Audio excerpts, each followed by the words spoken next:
Olá, meu nome é Sebastião Ernesto, eu sou médico anestesiologista e vou continuar falando sobre transfusão, nesse vídeo abordando os recursos existentes para a correção de problemas relacionados à hemostasia. Sabemos que com a lesão vascular ocorre exposição de estruturas subendoteliais que, através de contato com fatores de coagulação, desencadeiam a chamada cascata de coagulação.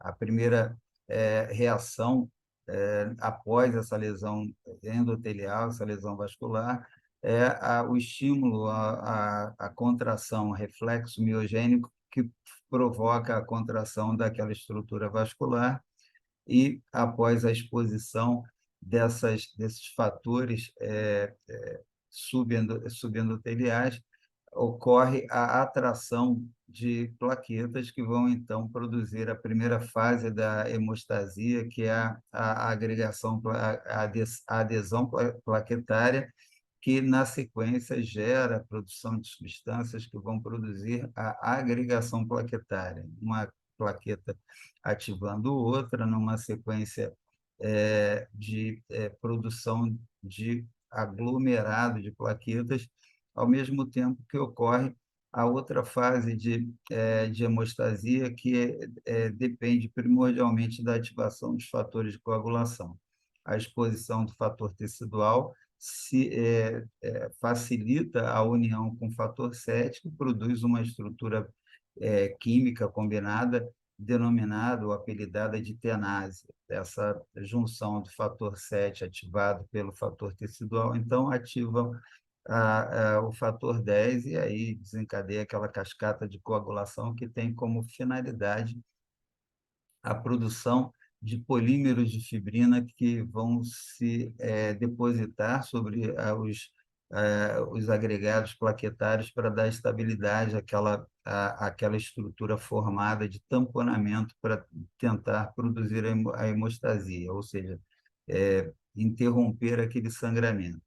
Ao mesmo tempo que são ativados outros recursos ligados a esse fenômeno de hemostasia, ativando os fatores que vão dar mais estabilidade, como o fator 13, mas também ativando os mecanismos de fibrinólise para que não haja produção de aglomerado excessivo de plaquetas com a finalidade de apenas interromper o sangramento, mas sem causar obstrução daquela estrutura vascular. Esses são aqui nesse diapositivo os fatores de coagulação, representando aqui na tabela a meia-vida de cada um deles e os recursos utilizados para a obtenção de cada um deles. Alguns recursos podem ser utilizados com o sequenciamento de separação de partes de sangue total, e alguns são preparados a partir de laboratórios farmacêuticos que produzem os diversos fatores de coagulação, entre outros. Na preparação dos componentes do sangue, a partir do sangue total, temos aqui nesse diapositivo a representação do sangue total coletado, que é centrifugado para separação do plasma rico em plaquetas e diversas proteínas, fatores de coagulação, entre elas, e o concentrado de hemácias, que deve ser preparado, vai ser discutido no vídeo sobre os recursos existentes para a reposição de volume sanguíneo e de hemácias, mas é feita, então, essa separação aqui. O plasma é separado do concentrado de hemácias, que vai ser mantido sob refrigeração e vai ser guardado ali por até 42 dias para ser disponibilizado em caso de necessidade de transfusão de hemácias, com todas as suas limitações, como vai ser visto posteriormente em outro vídeo. E o plasma rico em proteínas, então, ele vai ser, de novo, centrifugado e para obtenção de concentrados de plaquetas e de plasma a ser congelado imediatamente. Esse plasma congelado até a 8ª hora após a coleta é chamado de plasma fresco congelado. se ele demora até 24 horas para ser preparado e congelado, ele vai sofrer algumas perdas de alguns fatores de coagulação, algumas proteínas, mas vai ser denominado também plasma de 24 horas, que pode ser utilizado com algumas indicações. A partir do plasma fresco congelado, é feito o descongelamento é, a posteriori para a obtenção de uma quantidade de substâncias precipitadas ali, chamado crioprecipitado, que vai ser rico em fibrinogênio, fibronectina e outras substâncias, como vamos ver posteriormente. Além do crio precipitado, ele pode gerar também concentrado de albumina, concentrado de globulina e concentrado de fatores de coagulação, que vai ser feito de maneira mais específica, com uma tecnologia mais adequada. De qualquer forma, aquele sangue coletado de maneira manual, ele pode originar, então, um concentrado de hemácias, um concentrado de plasma fresco congelado, um concentrado de plaquetas e até uma unidade de crio precipitado. Há também a possibilidade de obtenção através da aferese automatizada. Essa técnica ela utiliza sangue retirado de um paciente, de um doador apenas, onde a automatização permite a separação imediatamente de concentrado de hemácia na quantidade possível de ser retirado daquele paciente, daquele doador, a partir de cálculos que vão considerar os seus valores hematimétricos e o cálculo da quantidade de hemácias que esse paciente, que esse doador pode oferecer. A técnica, o algoritmo também pode gerar a retirada de plasma fresco congelado, e aí também pode ser feita a retirada de plaquetas ou crio precipitado através dessa técnica. A utilização da plasmaferese pode gerar uma quantidade de até 5 concentrados, ou até igual, que seria equivalente a até 5 concentrados de plaquetas retirados numa bolsa apenas, e devolvendo para o doador aquele conteúdo, aquelas partes do sangue total que não vão ser utilizadas. Então, você tira daquele doador estritamente o que vai precisar ser retirado e devolve para ele hemácia, se for o caso, ou plasma, se for o caso, mas você tem como retirar com esse aparelho e fazer o fracionamento para a utilização apenas daquele componente que interessa. O plasma fresco congelado, vou tirar aqui a minha carinha da frente para não atrapalhar aqui a figurinha, mas o plasma fresco congelado, ele é preparado, em geral, no banco de sangue, com um volume que gira entre 150 e 250 ml.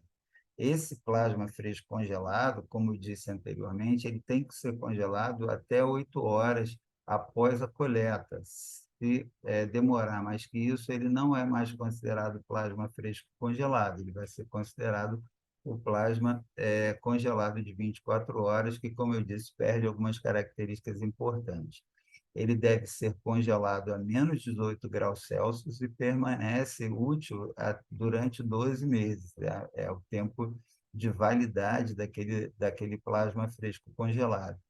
Uma unidade consegue manter uma atividade de até 70% de fator 8 e de fator 5, que vão ser importantes na geração na ativação da via intrínseca da coagulação. Ele vai participar aqui, principalmente no desencadeamento de formação da tenase intrínseca, que vai, junto com outros cofatores, ativar o fator 10, que vai, então, entrar na sequência lá da cascata de coagulação. Ele não é ideal para se repor fibrinogênio. Se você for usar o plasma fresco congelado para repor fibrinogênio, o volume empregado é extremamente elevado. já que cada unidade de plasma fresco congelado num adulto vai aumentar apenas 10 a 15 miligramas de fibrinogênio por decilitro. E a gente precisa, para gerar uma coagulação satisfatória num paciente que não tem, em relação ao fibrinogênio, algo entre 150 e 200 miligramas por decilitro, no mínimo, 150 em média no indivíduo comum e 200 miligramas por decilitro na paciente gestante, que precisa de um fibrinogênio mais elevado. Além de não se prestar à reposição de fibrinogênio, não devemos também utilizar o plasma fresco congelado para reposição nem de volume nem de albumina, porque existem produtos mais satisfatórios e com menos riscos para resolver essa eventual necessidade. Em relação ao crioprecipitado, que, como eu falei, é feito através do descongelamento do plasma fresco congelado para você aproveitar apenas o que ficou ali no fundo do recipiente, o que foi realmente precipitado, você prepara o crioprecipitado num volume que gira entre 10 a 40 ml. Isso pode ficar na prateleira no estoque por até 36 meses, bem mais do que o plasma fresco congelado, porque ele é mantido numa temperatura de menos 25 graus Celsius ou até mais frio que isso. No máximo, uma temperatura de menos 25 graus Celsius. E, como eu falei anteriormente também, o precipitado é muito útil na reposição de fator 8, fibrinogênio, fibronectina. O fator de von Willebrand também vem em quantidade bastante interessante no crioprecipitado, assim como o fator 13. Então, o crioprecipitado tem a função precípua de reposição com um volume muito pequeno desses fatores de coagulação. Fator 8, fibronectina, fibrinogênio, o fator de von Willebrand e o fator 13. Um paciente que apresenta sangramento com o fibrinogênio abaixo de 150, como eu disse, ou de 200 miligramas por decilitro na paciente obstétrica, ele deve receber o crioprecipitado numa dose de em torno de 1 unidade para cada 10 quilos. Isso vai elevar o fibrinogênio em cerca de 1 grama por litro, ou seja, em cerca de 100 miligramas por decilitro, que vai aproximar bastante do mínimo necessário para esse paciente. E aí você observa a resposta para ver se vai precisar de complementar essa dose. Em crianças, normalmente a quantidade utilizada, a dose utilizada é de 5 a 10 ml por quilo de peso. Em relação às plaquetas, um concentrado de plaqueta tem cerca de 40 a 70 ml. Isso normalmente é utilizado no cálculo da reposição de plaquetas, que em pacientes sangrando a gente repõe mais ou menos 1 unidade para cada 10 quilos de peso do paciente.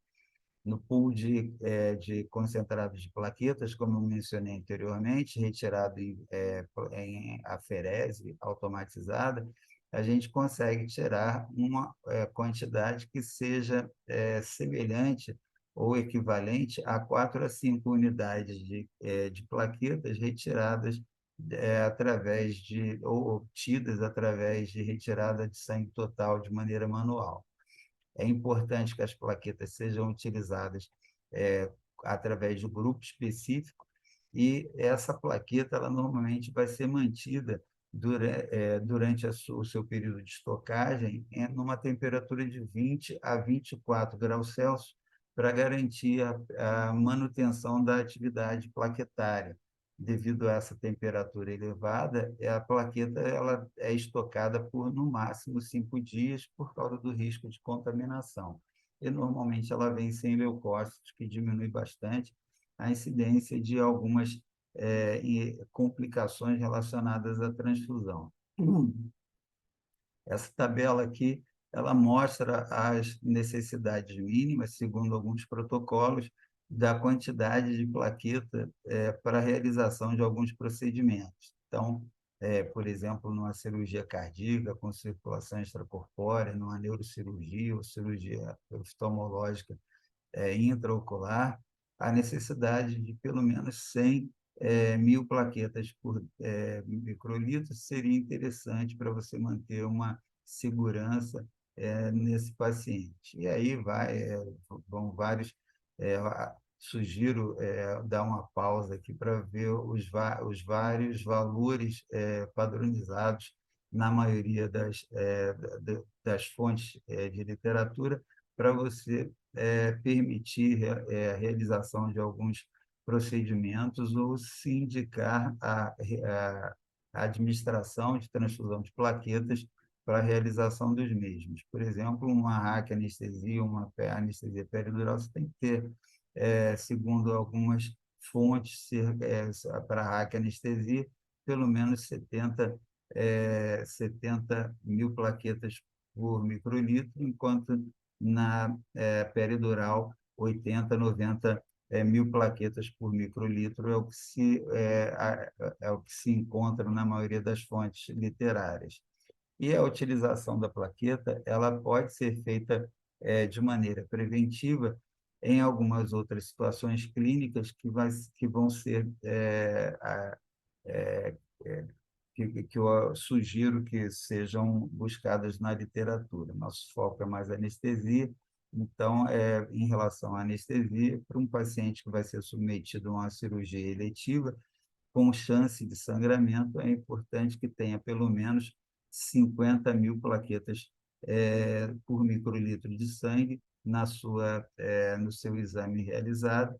E se for realizada a cirurgia específica, como mencionado aqui, cirurgia de neurocirurgia, cirurgia cardíaca, cirurgia intraocular, que esse valor seja um pouquinho maior para garantir uma segurança mais precisa para esses procedimentos. É importante que não seja confiada apenas na quantidade de plaquetas. Existem pacientes que vêm em uso de antiplaquetários, e esses antiplaquetários, mesmo com a contagem, a concentração de plaquetas dentro de valores normais, elas podem não estar respondendo às necessidades para promover uma hemostasia segura. Então, é preciso é, a, que seja acolhida a história do paciente de maneira segura, e essas plaquetas só vão estar funcionando de maneira adequada depois de 5 a 7 dias da parada dessas drogas antiplaquetárias, principalmente as cianoperidinas, mas em pacientes que vêm em uso de aspirina em doses antiplaquetárias, não há indicação, na maioria dos casos de cirurgia, para a suspensão dessas substâncias, principalmente se for feita a prevenção primária, prevenção secundária, perdão, de fenômenos tromboembólicos. Em geral, paciente com risco hemorrágico muito elevado, aí sim a suspensão vai ter que ser avaliada caso a caso, segundo o risco balanceado entre o risco de sangramento e o risco de fenômenos tromboembólicos, e essa decisão deve ser compartilhada de maneira multiprofissional. A utilização de alguns componentes, então, como foi visto anteriormente, segundo o objetivo, o alvo de correção daquele sangramento que se impõe, ou a utilização dele de maneira preventiva, quando dá programação de alguma realização de algum procedimento com risco de sangramento. Existem também os produtos derivados do sangue, como o concentrado de complexo protrombínico, aqui seria CCP, foi digitado errado. Então, o concentrado de complexo protrombínico, ele tem o objetivo primordial de reverter naquele paciente que está sangrando o sangramento seja provavelmente causado pelo uso de antagonistas da vitamina K. Então, os anticoagulantes que têm essa função, como os cumarínicos, eles bloqueiam ali a utilização da vitamina K e os pró-fatores de coagulação não conseguem ser ativados, ser é, maturados para o funcionamento normal. A vitamina K funciona ali como um cofator de maturação desses pró-fatores de coagulação. E aí o paciente tem um risco de sangramento. Dependendo da cirurgia que ele vai ser submetido, normalmente há a suspensão para a cirurgia eletiva cerca de 5 dias antes do anticoagulante, e há um acompanhamento do INR do paciente. Se o INR se normaliza, ou fica pelo menos abaixo de 1,5, a cirurgia é realizada, e se por acaso há uma cirurgia emergencial, há muitas vezes a indicação da utilização do concentrado de complexo protrombínico para essas cirurgias de grande porte. Por outro lado, pacientes que já chegam com algum sangramento ou têm até um sangramento neurológico, um acidente vascular hemorrágico devido ao uso de anticoagulante, uma indicação seria a utilização do complexo protrombínico para reversão imediata ou para se interromper de maneira imediata aquele efeito causado pela administração do anticoagulante, que é antagonista da vitamina K. É muito mais fácil de preparar do que a utilização de plasma fresco congelado ou de algum substituto, de algum produto derivado de sanguíneo, porque não precisa de tipagem, não precisa de mandar sangue para o banco de sangue, não precisa descongelar, o preparo é rápido e a administração corrige deficiências de diversos fatores relacionados à vitamina K, como os fatores 2, 7, 9 e 10, e as proteínas C e S, além de oferecer também heparina e antitrombina. A utilização dessas substâncias é feita através da administração de principais é, é, duas principais formas comerciais representadas aqui pelo Veriplex ou pelo Protromplex. Então, são substâncias que são compostos que são preparados pelos laboratórios farmacêuticos e que vêm com a quantidade variável dos diversos fatores de coagulação mencionados anteriormente. A dose é feita através do cálculo por quilo de peso, segundo o INR que o paciente apresenta. Se esse INR, o paciente estiver sangrando, estiver com INR entre 2 e 3,9, é feita a administração de 1 ml ou 25 unidades por quilo de peso do paciente. Importante saber que essas 25 unidades têm como referência o fator 9. O fator 9 que é o fator que vai ser considerado para o cálculo da dose do concentrado de complexo protrombínico. Então, se tiver entre 2, o INR do paciente tiver entre 2 e 3,9, você dá 25 unidades por quilo de peso. Se tiver entre 4 e 6, você dá 35 unidades por quilo de peso ou 1,4 ml por quilo de peso. Acima de 6 no INR, você vai dar 2 ml ou 50 unidades de fator 9 por quilo de peso do paciente, e é a dose recomendada para correção do sangramento causado pelo antagonista da vitamina K, e tendo como base de cálculo o INR do paciente. E o que a gente transfunde no paciente? A gente não deve transfundir nada, nenhum fator de coagulação, nenhum plasma, apenas para corrigir uma elevação leve ou moderada do INR no pré-operatório. Esse INR ele deve ser corrigido não através da transfusão se a cirurgia não for emergencial. Cirurgia eletiva, você suspende a medicação e vai corrigindo de acordo com a necessidade, utilizando especificamente fatores que vão corrigir pontualmente a deficiência do paciente, seja essa deficiência provocada por alguma medicação ou a deficiência causada por alguma doença que o paciente eventualmente possua, alguma doença congênita, como hemofilia, por exemplo. A correção precoce e direcionada da deficiência dos fatores de coagulação é indicada dessa forma, porque você corrigindo precocemente, o paciente vem para a cirurgia com menos necessidade ou menos risco de apresentar necessidade de transfusão.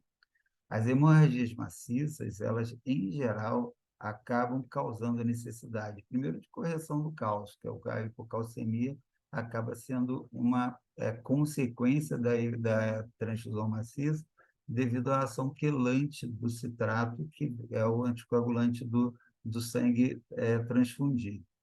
Além disso, quando há uma perda excessiva de volume sanguíneo, vai perder não só hemácia. Então, a gente não repõe só hemácia, repõe plasma e repõe plaquetas na proporção variável, segundo vários autores, mas a tendência é manter uma relação de um concentrado de hemácia para um concentrado de plasma e um concentrado de plaquetas. Isso aí podendo ser mudado de acordo com o tipo de monitorização utilizada. Se por acaso está sendo feita uma monitorização com o sistema Point of Care, como o ROTAM, por exemplo, ou o tromboelastograma, você vai saber pontualmente, localizar exatamente qual a parte do processo de coagulação que está em deficiência. Se o paciente tem pouca plaqueta, ou se a plaqueta não está funcionando adequadamente, ou se ele tem necessidade de fator de coagulação e assim sucessivamente. E aí você vai poder escolher qual dos recursos de hemostasia que você vai oferecer para o paciente de maneira mais pontual, logicamente, acompanhando a hemácia que ele eventualmente possa precisar. Se o paciente tem deficiência de fibrinogênio, e a gente volta a falar que o fibrinogênio ele deve estar entre 150 a 200 miligramas por decilitro, no mínimo, para satisfazer a coagulação do paciente. Então, se é uma gestante, em geral, 200 miligramas por decilitro no mínimo, se não é gestante, no mínimo 150 miligramas por decilitro.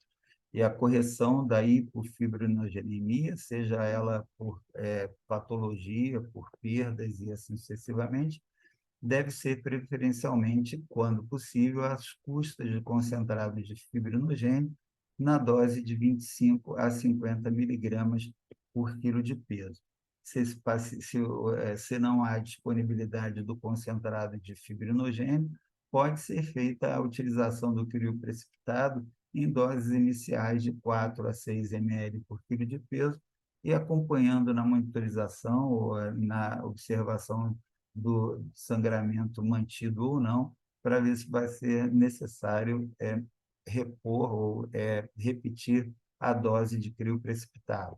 Então, o concentrado de plaquetas oferece muito menos risco, o volume é menor e não tem os riscos transfusionais que podem estar presentes na transfusão de crio precipitado. Lembramos também que o plasma ele não é indicado na reposição do fibrinogênio, como foi dito anteriormente, cada unidade de plasma fresco congelado vai aumentar apenas cerca de 10 a 15 miligramas por decilitro. Isso é muito volume para pouco resultado e aumenta muito a sobrecarga de volume e os riscos transfusionais. Também no paciente com trombocitopenia que apresenta sangramento, se por acaso essa contagem de plaquetas está abaixo de 50 mil por milímetro cúbico, devemos oferecer plaqueta para o paciente.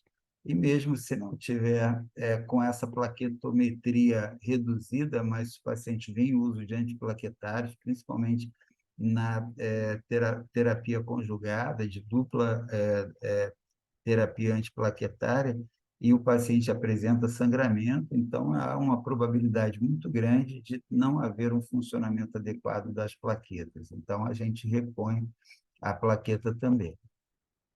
E também a possibilidade de deficiência de fator 13, como acontece em algumas doenças congênitas, o paciente pode necessitar da reposição de fator, ou da administração de fator 13 na dose de 30 unidades por quilo de peso. Voltamos a reforçar, paciente que tem sangramento na vigência da utilização de antagonista da vitamina K, se por acaso não foi feita a administração preventiva de concentrado de complexo protrombínico mais vitamina K previamente ao procedimento que causou o sangramento, essa terapia deve ser feita de maneira emergencial e o concentrado de complexo protrombínico na vigência de sangramento, quando ainda não se tem o INR do paciente para se balizar, para se calcular uma dose mais precisa, pode ser feita a dose inicial de 25 a 50 unidades por quilo de peso, lembrando que essa unidade se refere ao fator 9 daquele conjunto de fatores de coagulação. Em situações onde há sangramento, mas não tem antagonista da vitamina K associado, não tem indicação de utilizar o concentrado de complexo protrombínico, mesmo se o NR e o point of care, como os testes viscoelásticos, estiverem alargados. Você tem que, pela clínica ou pela monitorização e exames, você tem que direcionar a sua terapia exatamente para o que o paciente apresenta como deficiência. A utilização do fator 7 ativado, recombinante, como foi preconizada no passado, levou a muitos casos de trombose fatal e ele é proscrito. Em alguns casos de sangramento abundante, não responsivo, com grande perda sanguínea e sem controle com as terapias de primeira indicação, ele pode ser até tentado como último recurso.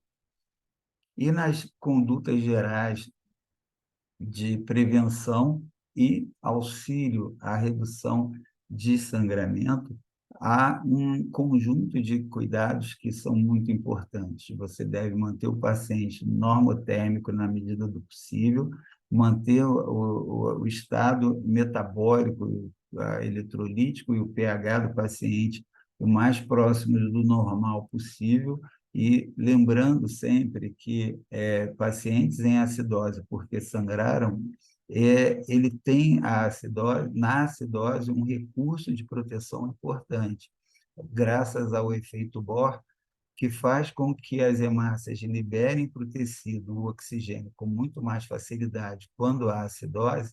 Se você medica um paciente em acidose nessa situação, você administra, por exemplo, bicarbonato de sódio, o paciente pode estar até recebendo concentrado de hemácia, pode estar recebendo oxigênio, mas se ele está em acidose, ele está precisando liberar rapidamente aquele oxigênio para os tecidos. E se você alcaliniza ou reduz essa acidose do paciente, elevando o pH, você vai fazer com que haja redução desse efeito Bohr e a hemácia vai ter mais dificuldade para liberar o oxigênio no tecido. Então, a gente só administra bicarbonato em situações de extrema acidose, porque a extrema acidose acaba também levando a efeitos hemodinâmicos graves e aí tem que avaliar o risco-benefício da terapia. Também a associação de ácido tranexâmico, seja de maneira preventiva ou já no tratamento do sangramento, é muitas vezes importante e reduz muito o volume de transfusão e o volume de sangramento. Nessas situações, os protocolos são variados, você pode administrar 1 grama do paciente de ácido tranexâmico, ou pode calcular 20 a 25 miligramas por quilo de peso, apesar de existirem na literatura outras recomendações, mas o que se encontra com mais frequência é isso. 1 grama de ácido tranexâmico, que pode ser até repetido se o paciente apresentar sangramento muito volumoso na sequência, porque ele vai perder aquele ácido tranexâmico circulante, é bom repor.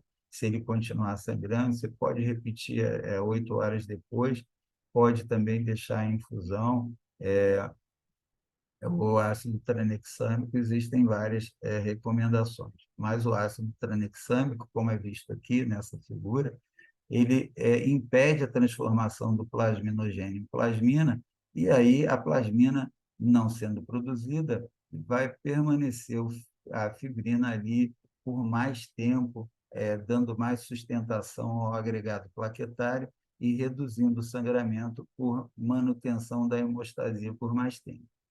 Em situações de alterações plaquetárias importantes e na síndrome de von Willebrand, a utilização da desmopressina, que é um análogo sintético da vasopressina, pode ser de grande valia, porque ela ajuda a liberar o fator de von Willebrand e ajuda a liberar o fator 8 também. Então, a desmopressina pode ser muito útil nessas situações. Na transfusão maciça, como foi dito anteriormente, com frequência temos uma redução da calcemia, e essa hipocalcemia deve ser corrigida com a administração de cálcio, seja é, é, é, feita através da reposição, através do acompanhamento da dosagem de cálcio, que é mais precisa, ou, segundo alguns autores, a cada 3, 4 unidades transfusionais, pensar se vale a pena a reposição do gluconato de cálcio nesse paciente. Essas foram as nossas fontes e espero que tenham gostado do nosso conteúdo. Se gostaram, deem um like. Muito obrigado pela companhia.